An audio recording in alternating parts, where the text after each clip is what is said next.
Bonjour chers auditeurs de Soma Bible. Bienvenue sur votre chaîne. Voici le résumé de la leçon 3 de l'école du sabbat pour le deuxième trimestre de l'année 2025. Avant de commencer cette leçon, n'oubliez pas de vous abonner et de cliquer sur l'icône du pouce levé pour soutenir notre mission d'enseignement de la Bible dans le monde entier. Le titre de cette leçon, les images du mariage. Le texte à mémoriser se trouve dans l'Apocalypse, chapitre 19, verset 9. Puis il me dit, écris, heureux ceux qui sont appelés au repas des noces de l'agneau.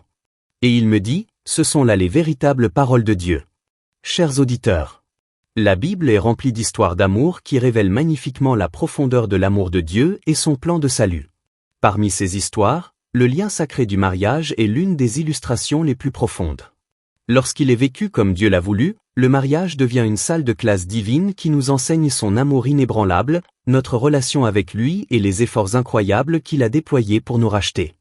Dans le monde d'aujourd'hui, notre compréhension de l'amour et du mariage a souvent été façonnée davantage par la culture que par l'Écriture.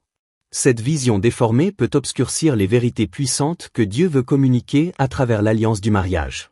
Pourtant, malgré les effets du péché, qui ont entaché le mariage et bien d'autres choses, cette union sacrée conserve une signification prophétique et spirituelle. Le mariage n'a jamais eu pour seul but de nous rendre heureux, il a également été conçu pour nous façonner, nous affiner et nous révéler des connaissances plus profondes sur Dieu et sur nous-mêmes. Au cours de cette semaine, nous allons parcourir les Écritures pour examiner diverses représentations du mariage, certaines fidèles, d'autres profondément imparfaites. Chaque histoire, qu'il s'agisse de dévouement ou de trahison, offre des leçons vitales sur la relation de Dieu avec son peuple. Même lorsque son peuple n'est pas à la hauteur, l'amour de Dieu reste inébranlable. À travers ces exemples, nous découvrirons des vérités qui non seulement enrichissent notre compréhension de son amour, mais qui éclairent également la façon dont il est lié aux événements des derniers jours. Samedi 12 avril, la métaphore du mariage. La semaine s'ouvre sur un tendre rappel que l'imagerie du mariage est l'une des métaphores les plus cohérentes et les plus profondément personnelles que Dieu utilise pour décrire sa relation avec son peuple. Depuis l'aube de la création dans la Genèse jusqu'aux scènes finales de l'Apocalypse, Dieu dépeint l'amour, la loyauté et l'alliance à travers l'institution du mariage.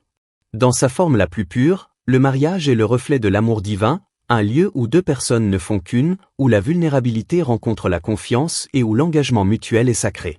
Mais au-delà de ses implications sociales et émotionnelles, le mariage devient dans les Écritures un symbole sacré, un moyen pour Dieu de révéler la passion avec laquelle il poursuit et prend soin de son peuple.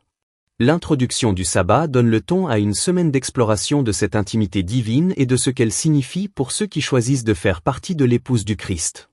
Dimanche 13 avril, l'épouse du Seigneur. Dans Ézéchiel 16, Dieu raconte une histoire déchirante et poétique qui commence par un abandon et se termine par une trahison.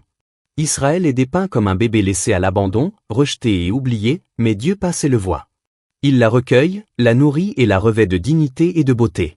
Finalement, elle devient son épouse. Mais cette épouse chérie se détourne, se fiant à sa propre beauté et se vendant à d'autres amants. La douleur dans la voix de Dieu est palpable lorsqu'il raconte comment elle a oublié d'où elle venait. Pire encore, comment elle a oublié qui l'a élevée. Pourtant, même si Dieu condamne l'adultère spirituel d'Israël, il y a toujours une lueur de miséricorde divine, un désir de réconciliation. C'est une histoire de chagrin et de grâce, qui nous rappelle que l'amour de Dieu n'est pas passif. Il est protecteur, généreux et profondément blessé lorsqu'il est repoussé, mais il aspire toujours, à un retour. Lundi 14 avril. Un mariage saint. De la douleur à la promesse, la leçon passe à l'espoir futur que l'on trouve dans Apocalypse 19. Après que Babylone, la grande prostituée qui symbolisait la rébellion et la corruption, a été jugée et détruite, le ciel s'enflamme de louanges. Pourquoi ? Parce que la véritable épouse, l'Église, est prête. Vêtue non pas de sa propre justice, mais du lin blanc de la victoire du Christ, elle est enfin prête pour son union avec l'agneau. Les noces de l'agneau ne sont pas seulement une belle cérémonie, c'est l'aboutissement de tout le plan du salut. C'est ce que tous les prophètes ont appelé de leurs vœux et que tous les cœurs fidèles ont anticipé. Ce mariage n'est pas éphémère, il est éternel.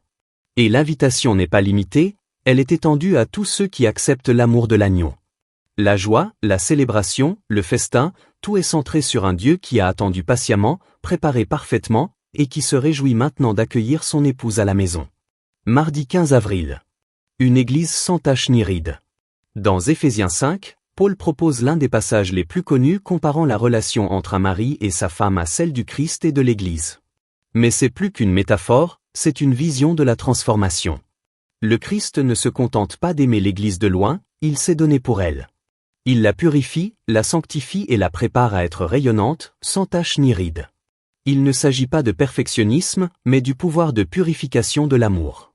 Tout comme un conjoint aimant nourrit, protège et élève son partenaire, le Christ œuvre constamment dans la vie de son Église pour la rapprocher, fortifier sa foi et restaurer sa beauté.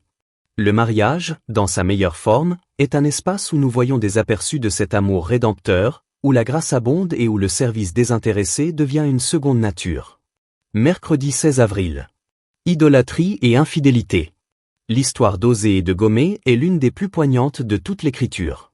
Osée, un prophète, est appelé à épouser une femme infidèle, non pas une seule fois, mais à plusieurs reprises. C'est un ordre étrange, qui semble injuste. Mais Dieu veut faire comprendre que c'est ainsi qu'il aime. La trahison de Gomé représente l'adultère spirituel d'Israël, sa poursuite des idoles, des alliances et des plaisirs en dehors de Dieu. L'amour implacable d'Osée, sa volonté de la racheter et de la restaurer, reflète le cœur de Dieu. Il n'abandonne pas son peuple, même lorsqu'il l'abandonne. Il ne se lave pas les mains de la relation, il continue à tendre la main, à pardonner, à offrir de l'espoir. Ce n'est pas seulement de l'histoire ancienne, c'est personnel. Nous aussi, nous errons. Nous oublions. Et pourtant, Dieu nous poursuit d'un amour qui refuse de nous lâcher. Jeudi 17 avril, le mariage d'Isaac. Dans la Genèse, l'histoire d'Isaac et de Rebecca semble simple en apparence, mais elle comporte de profonds sous-entendus prophétiques. Abraham envoie son serviteur chercher une femme pour Isaac, non pas parmi les nations païennes qui les entourent, mais parmi son propre peuple. Le serviteur prie et Dieu le conduit directement à Rebecca. Elle répond avec foi, quittant son foyer pour épouser un homme qu'elle n'a jamais rencontré. À bien des égards, cette histoire reflète la relation entre le Christ et son Église. Le Christ, comme Isaac, attend son épouse. Le Saint-Esprit, comme le serviteur d'Abraham, est envoyé pour appeler et préparer l'épouse. Et l'Église, comme Rebecca, doit choisir de répondre par la foi, de laisser derrière elle ce qui lui est familier et de suivre la voie de celui qui l'appelle. C'est une image discrète mais puissante de la confiance, du destin et du dessein divin. Vendredi 18 avril, réflexion complémentaire. La semaine se termine par un rappel de l'équilibre que nous devons maintenir lorsque nous étudions l'imagerie biblique. La prophétie est riche en symboles, et le mariage est l'un des plus beaux d'entre eux. Mais nous ne devons pas supprimer les vérités historiques et relationnelles qui se cachent derrière les métaphores. Le mariage n'est pas seulement un symbole, c'est aussi une expérience vécue, une expérience que Dieu utilise pour nous enseigner sur lui-même. L'alliance de l'amour, la douleur de la trahison, la joie des retrouvailles, la préparation à l'union sont autant d'expériences que nous retrouvons non seulement dans l'Écriture, mais aussi dans la vie. En réfléchissant au mariage entre le Christ et son Église, nous sommes invités à examiner nos cœurs. Vivons-nous fidèlement notre alliance avec Dieu? Nous préparons-nous, comme une mariée se prépare à son mariage? L'histoire d'amour de la Bible n'est pas seulement un conte des temps anciens, c'est notre histoire. C'est notre histoire, celle du sauvetage, de la rédemption et de la joie. Que Dieu vous bénisse.